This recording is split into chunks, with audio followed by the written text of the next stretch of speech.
21 رمضان ایک عظیم ہستی کی شہادت کا دن ہے جنہیں حضرت علی بن ابو طالب رضی اللہ تعالیٰ عنہ کہا جاتا ہے۔ شہادت 21ویں رمضان کو ہوئی اور حملہ ان پر 19ویں رمضان کو ہوا تھا۔ شہید 2 دن کے بعد ہوئے تھے۔ ان کی خلافت میں بڑی آزمائشیں آئیں اور خوفناک جنگیں ہوئی جس پر خوارج کی ایک جماعت بن گئی تھی جنہوں نے مسلمانوں کو کافی عرصہ تک تکلیفیں دی، نقصان پہنچایا۔ تو 3 خارجی اکٹھے ہوئے اور ان تینوں نے یہ آپس میں بات کی کہ ان 3 کو قتل کر دیں گے نعوذ باللہ تو ہمیں کوئی نقصان نہیں پہنچا سکتا۔ ایک عمرو بن عاص رضی اللہ تعالیٰ عنہ، ایک امیر معاویہ رضی اللہ تعالیٰ عنہ اور ایک حضرت علی رضی اللہ تعالیٰ عنہ۔ کہا کہ ان تینوں کو ختم کر دو تو ہمارا کام پہلا خارجی جو عمرو بن عاص رضی اللہ تعالیٰ عنہ کو قتل کرنے گیا تھا مصر کے گورنر تھے عمرو بن عاص رضی اللہ تعالیٰ عنہ جو آج کے دور کا ایجپٹ ہے۔ تو اس نے وار کیا تو اس دن عمرو بن عاص فجر کی نماز پڑھانے آئے نہیں تھے، کوئی اور آیا تھا، وہ شہید ہو گئے۔ تو عمرو بن عاص کی زندگی اللہ نے رکھ لی۔ دوسرا خارجی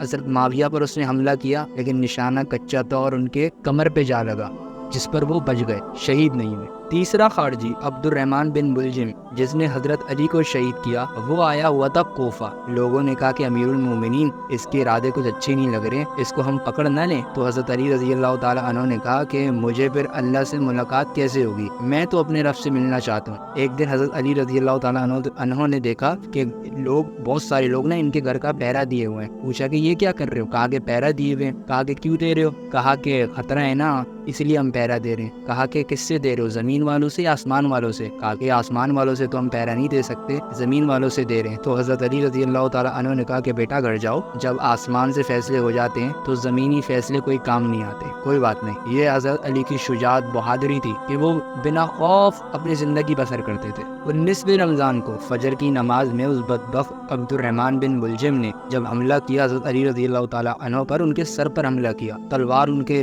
بالکل دماغ پہ چلی گئی اور سر پھٹ گیا، بہت خون بہنے لگا، لوگ بھی اکٹھے ہو گئے، اس بدبخت کو پکڑ بھی لیا۔ تو حضرت علی رضی اللہ تعالیٰ عنہ کی بیٹی جو ہے حضرت زینب رضی اللہ تعالیٰ عنہ، ان کو بھی پتہ چل گیا، وہ مسجد میں آ گئی، رونے لگی، چیخ و پکار ہو گئی۔ تو حضرت علی رضی اللہ تعالیٰ عنہ کی لوگ ہیں نا پٹی وغیرہ کرنے لگے۔ تو عبد الرحمن بن ملجم اس بدبخت نے کہا کہ کوئی فائدہ نہیں ہے، کچھ بھی کر لو، جتنا پٹی وغیرہ کر لو، کوئی فائدہ نہیں ہے۔ اس تلوار کو 1 مہینے تک زہر پہ ڈبا کے رکھا ہوا تھا، کوئی فائدہ نہیں ہے، اس پر تو بڑے سے بڑے لوگوں کو بھی غصہ آ جائے گا۔ لیکن حضرت علی رضی اللہ تعالیٰ عنہ کے اخلاق بھی کتنے شاندار تھے۔ حضرت علی رضی اللہ تعالیٰ عنہ نے فرمایا کہ اس کو گرم گرم کھانا کھلاؤ، ٹھنڈا ٹھنڈا پانی پلاؤ، نرم اس کا بستر بچھاؤ، اور اگر میں زندہ بچ گیا تو اس کا حساب میں خود لوں، اور اگر میں شہید ہو گیا تو سب سے پہلے میری یہ درخواست ہے کہ اس کو معاف کر دے۔ اگر معاف نہیں کر سکتے تو اس کو پہلے ہی وار میں قتل کر دینا تاکہ اس کو درد کم، تکلیف کم۔ ماشاءاللہ اگر آپ صحابہ کی سیرت پڑھیں گے نا تو سب سے زیادہ فضائل جن صحابی کے آتے ہیں نا وہ حضرت علی رضی اللہ تعالیٰ عنہ ہے۔ سب سے پہلی بہادری تو یہی انہوں نے دکھائی کہ بچپن میں ہی اسلام قبول کر لیا انہوں نے، چھوٹے بچوں میں، صحیح ہے، اور اس وقت پورا مکہ ان کے خلاف تھا مسلمانوں کے، اور نبی صلی اللہ علیہ وآلہ وسلم نے ان کے بارے میں بڑا فرمایا۔ ایک حدیث میں یہ آتا ہے کہ نبی صلی اللہ علیہ وآلہ وسلم نے فرمایا کہ علی میرے لیے تم ایسے ہو جیسے موسیٰ کے لیے ہارون ہے، لیکن میرے بعد کوئی نبی نہیں۔ آپ نے ان کو ابو تراب کا لقب دیا۔ ایک اور جگہ نبی کریم صلی اللہ علیہ وآلہ وسلم نے فرمایا کہ علی خوش ہو،